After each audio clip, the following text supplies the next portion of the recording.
Accounts grid boards. You can create as many account grid boards as you need. There is always at least one default grid board provided. All the names of the grid boards you can choose. You can duplicate, and the ones that you've created you can also delete. Let's look at one of them. I can click in the middle or on the eye that is the same. The duplication or copy button is here and the deletion button is here. Mind you, if you delete a board, you will not be able to recover it. You would have to rebuild it. Boards basically allow you to configure all the different columns of accounts in this case that you want to see.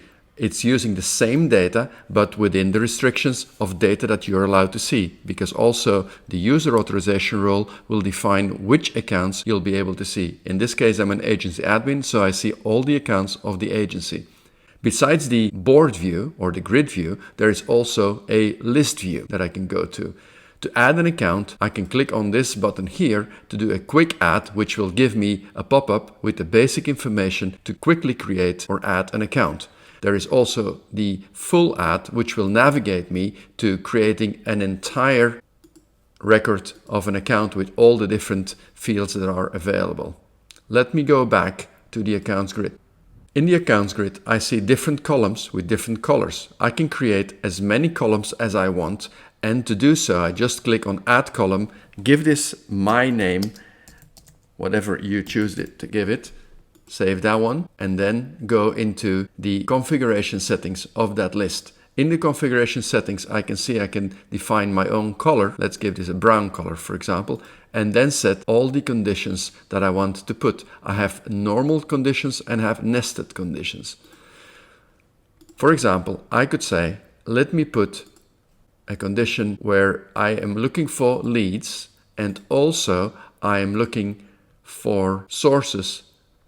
Maybe they have to come from a specific source. I could say Portal Fotocasa, for example, Airbnb, etc. The moment I save this, this column will be added to the end. Now this column will contain all the accounts that match your conditions. In this case, all the accounts that are leads, status lead, and have a source Airbnb. Now, if I would like to put this column in a different place, I can simply drag and drop that to anywhere I want to have it, and it'll then update it to that place. I could also shift around all the other columns if I want to. When we look at any individual account records, an account can be an individual person, a company, a pre-register, which is basically an account that came from another agency, or it could be a multiple one. And when I put my mouse over the multiple tag here, it'll show all of the names of this specific record. Let's look at Michael Jordan. Michael Jordan has 2 outstanding activities. When I click on there, I can see meetings, tasks, there's 1 task, and viewing tours that are pending, and 1 viewing tour, which adds up to the number 2. I can also see that this is a cash buyer, and I have set this to my favorites. When I filter on favorites, this account will appear.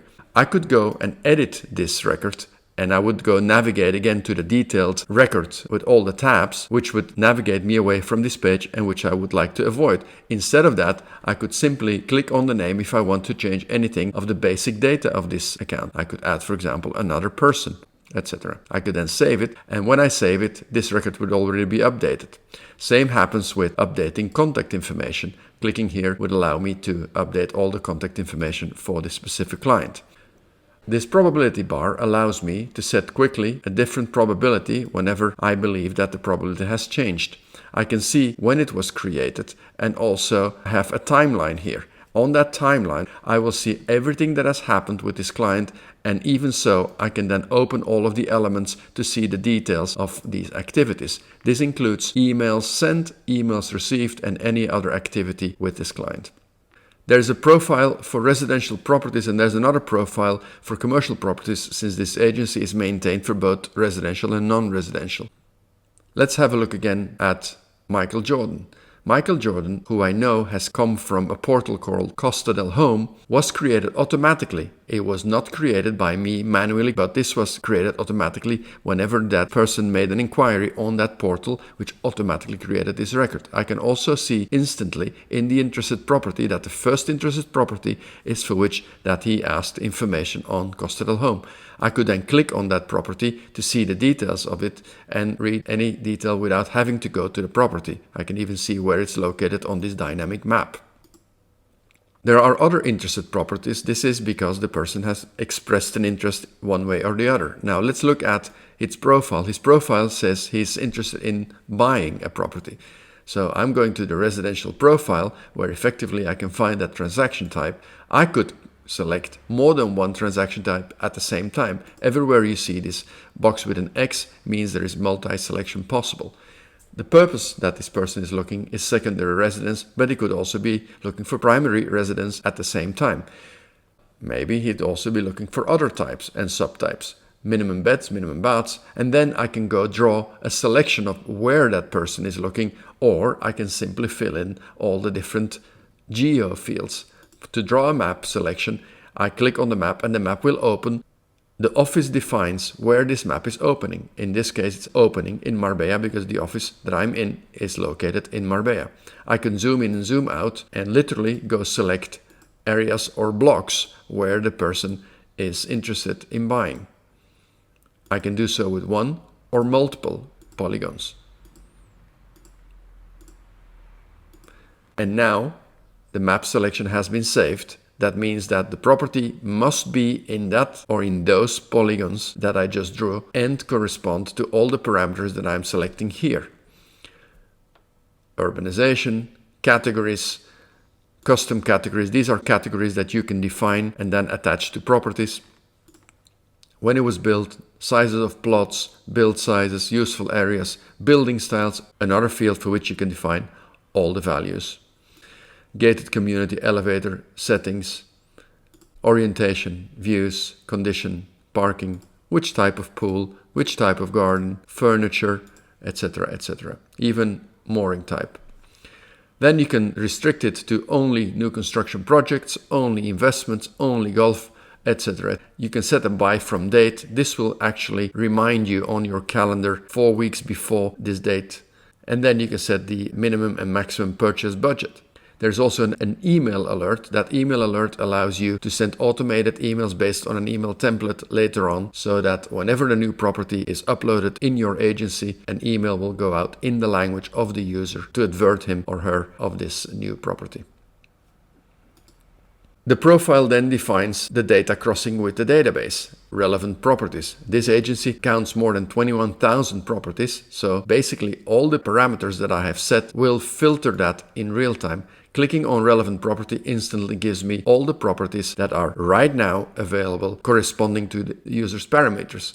I can then investigate and look at the details of all the different properties and select to take an action. I could, for example, put that into the interested properties, or I could go send an email or print that. When I email, I can decide to send PDFs that I've made myself or any of the PDFs that are available in the CRM system, or I can send thumbnail links in HTML emails where I can link to the property on my website. Same happens with the commercial profile in case you have the commercial module active. The assigned to possibility here allows you to assign to one or multiple users. This is very handy when you have multiple people that need to deal with the same client. To update that, I click on Update Agency, and here I can change the assigned to as well as some other elements. If I want to call the person, I can do so right here, and also I can open the WhatsApp application to send a message. Emailing is simple.